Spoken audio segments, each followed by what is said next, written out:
Hello मित्रों, कैसे हो सब लोग? बढ़िया हो। मैं हूं धर्मेश ढोला। स्वागत है आप सबका मेरी चैनल धर्मेश ढोला में। और देखिए ये हमारा खेत, देखते रहिए। ये इसको हाँ, हमारा पीसू भाई थैली લઈને હારે છે, જોઈ શકો છો।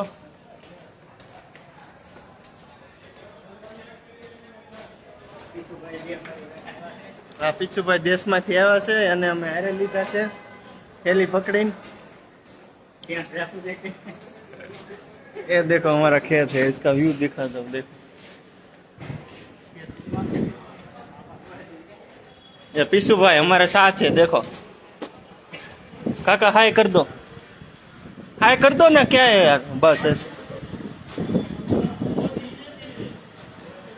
देखो।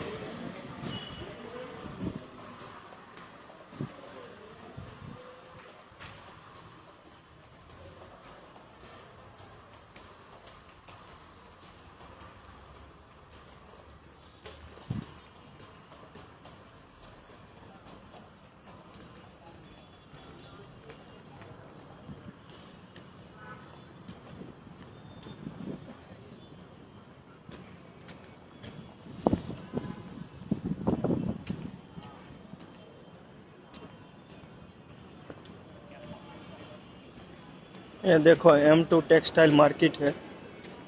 ये हमारा खेत है, हम इधर काम करते हैं।